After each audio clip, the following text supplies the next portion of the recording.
ஹல்லேலூயா. இன்று அதிகாலையில் நாம் பரிசுத்தரின் வார்த்தையை நாம் தியானிக்க இருக்கிறோம். இந்த நாளிலே கூட மத்தேயு எழுதின சுவிசேஷம் 5வது அதிகாரம் 44வது வசனம். நான் உங்களுக்கு சொல்லுகிறேன், உங்கள் சத்துருக்களை சிநேகியுங்கள்.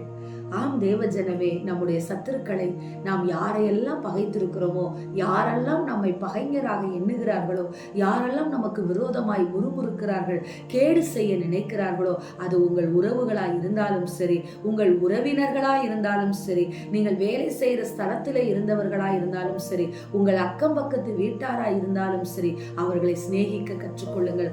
எப்படி சிநேகிப்பது?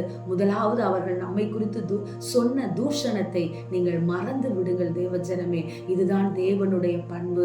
ஆம், நாம் அநேக நேரத்துல என்ன நினைக்கிறோம்? அவர்கள் எனக்கு எதிராக எப்படியெல்லாம் பேசி இருக்கிறார்கள், எப்படியெல்லாம் தீங்கு விளைவித்திருக்கிறார்கள், நான் ஒன்றுமே செய்யவில்லையே, அந்த தேவன் நீதி செய்ய மாட்டாரா என்று சொல்லி கேட்கிறீர்கள்.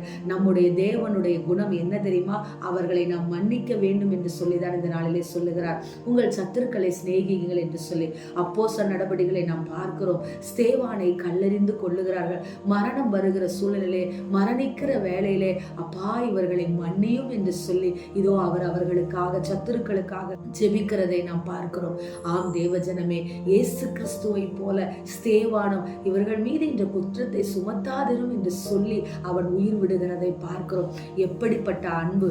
இயேசுவால் மட்டும் இது முடியாது, இயேசுவால் தான் மன்னிக்க முடியும் என்று நினைக்காதிருங்கள். ஸ்தேவானாலும் நம்மை போல இந்த உலகத்தில் வாழ்ந்த ஸ்தேவானாலும் இதோ தேவனுடைய குணத்தினால் அவன் நிறையப்பட்டவனாய் மன்னித்தான். அவனை கொல்ல வந்தவர்களை, அவனை கொன்று போடுகிறவர்களை, இதோ மரணம் நேரிடுகிற பொழுது அவர்களை மன்னித்து ஜெபிக்கிறான். நாமும் அப்படிதான் தேவஜனமே. இந்த உலகத்தில் எவ்வளவு நாள் நாம் வாழப்போகிறோம்? நம்முடைய நாட்கள் இதோ ஒரு நிமிடத்தில் எண்ணப்பட்டு கொண்டிருக்கிறது. எனவே யாரையும் பகை கூறாதபடிக்கு, யார் தூஷித்தாலும் கர்த்தரே இதை அனுமதித்திருக்கிறார் என்று நினைத்து அவர்களை சிநேகியுங்கள், மன்னியுங்கள். பெரிய ஆசீர்வாதத்தை கர்த்தர் கொடுப்பார். ஆமென். எங்களை நேசிக்கிற எங்கள் நல்ல தகப்பனே, இந்த நாளிலே நாங்கள் கேட்ட வார்த்தையின் பிரகாரமாக எங்கள் சத்துருக்களை சிநேகியுங்கள் என்று சொல்லி கொடுத்திருக்கிறப்பா.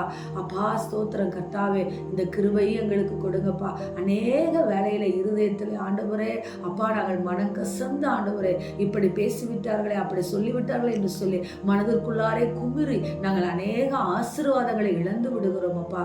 இந்த நாளிலே அப்பா, எங்கள் சத்துருக்களை நேசிக்கத்தக்கதான சதை பற்றுள்ள இருதயத்தை எங்களுக்கு கொடுக்கும்படியாக, கல்லான இருதயத்தை எங்கள் சரீரத்திலிருந்து எடுத்து போடும்படியாக நாங்கள் ஜெபிக்கிறோம். இயேசுவின் நாமத்தில் நாங்கள் ஜெபிக்கிறோம் நல்ல பிதாவே. ஆமென்.